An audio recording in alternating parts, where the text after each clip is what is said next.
بسم الله الرحمن الرحیم. سلامونه او احترامات مې ومنئ. زه فضل الرحمن فضل ستاسو په وړاندې حاضر یم. د ابرار غر صاحب یو څو شعرونه دي چې ناس یمه ګونه مې انتظار بدله کړې ده، ناس یمه ګونه مې انتظار بدله کړې ده، هغه لاره څارمه چې یار بدله کړې ده، ناس یمه ګونه مې انتظار بدله کړې ده، هغه لاره څارمه چې یار بدله کړې ده. او ستا د خولې خبره او بیا دومره د خوږو ډکه، ستا د خولې خبره او بیا دومره د خوږو ډکه، دا جوړې راوړلو کې ریبار بدله کړې ده. او موږ یو چې ساتو د نظریو په تقدس یقین، موږ یو چې ساتو د نظریو په تقدس یقین، خلکو وخت په وخت لکه پیزار بدله کړې ده. موږ یو چې ساتو د نظریو په تقدس یقین، خلکو وخت په وخت لکه پیزار بدله کړې ده. او یا خو پرون تنه وینو ځکه دومره ښکلې وه، یا خو پرون تنه وینو ځکه دومره ښکلې وه، یا خو نن سپوږمۍ پروردګار بدله کړې ده. د ژوند رنګ خپرونې کتونکو، نن د محترم عبدالصبور صبور صاحب سره ناست یو. د ده نه د ژوند رنګ په خپرونه کې یو څو کلامونه تاسو سره شریکو هیله لرو، ستاسو به خوښ شي. استاد صاحب تاسو ته د ژوند رنګ خپرونه کې هرکلی ویم او کتونکو سره به کلام په حق له څه شریک کوئ. یو قطعه ده دي د حق انصاف ولې په ما بندیږي، د یزیدانو کربلا کې اوسم چېرته حسین به را پیدا شي که نه، هسې د خیال خوشي دنیا کې اوسم. بله قطعه ده د منزل لار که اوږده وي خو لنډېږي، په مزه مزه چې درومي نو کامران شي، حوصله او که همت دې دواړه خپل کړه، هر مشکل به د منزل درته آسان شي، منزل درته آسان شي. زړه به مې صبر آخر ستا شي ګله، زړه به مې صبر آخر ستا شي ګله، ستا په جفا کې چې کمی نه راځي،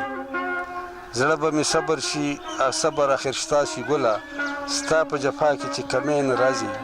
چې ته خفه زما په مینه یاشنا، چې ته خفه زما په مینه یاشنا، نور به دې خوا له لیونی نه راځي. حاجي بل یو غزل دی،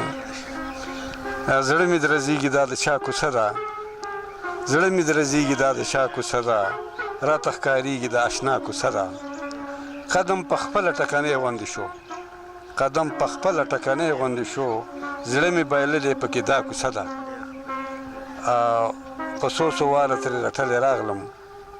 په څو څو واره ترې رټلی راغلم، ځکه اوس پاتې رانه ستا کوڅه ده. څیرې ګریوان تڼۍ شلېدلې ګوره، څیرې ګریوان تڼۍ شلېدلې ګوره، څومره د ګله د جفا کوڅه ده، جفا کوڅه ده. آخری شعر دی، تا ته ناشنا صبور هسې ښکاري، تا ته ناشنا صبور هسې ښکاري، د مینې ستا د ابتدا کوڅه ده. حاجي یو غزل به زه عرض کوم او څه په خدمت کې. زمونږ د مینې په داستان به غزل څوک لیکي، زمونږ د مینې په داستان به غزل څوک لیکي، دا ستا په جبر زړه سندان به غزل څوک لیکي، په مړه مړاو دې کتل په ځان مین دې کړمه، په مړاو مړاو دې کتل په ځان مین دې کړمه، اوس دا د عمر په هجران به غزل څوک لیکي، هجران غزل به څوک لیکي.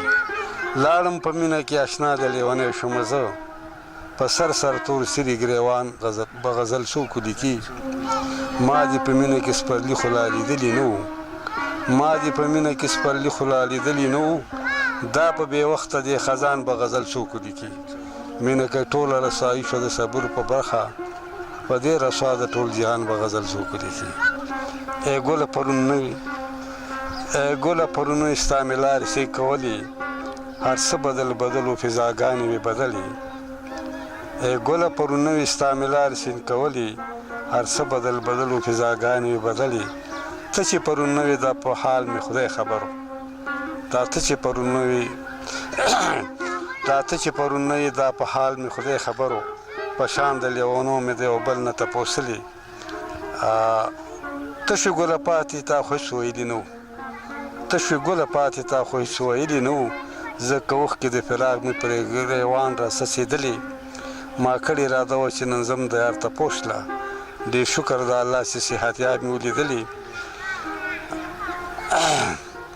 ستا ګل غوندې ځواني د همیشه تر تازه وي ستا ګل غوندې ځواني د همیشه تر تازه وي سپرلی په تا مدام شجري کم په تا غزلې ډېر ترس مې صبوره په تا وشو ډېر خفه شوم ډېر ترس مې صبوره په تا وشو ډېر خفه شوم په شان د لیونو سري ګریوان چې ګرځېدلې سري ګریوان چې ګرځېدلې تاسو ډېره زیاته مننه کوو چې وخت هم موږ له راکړو زموږ سره خپرونه کې کېناستئ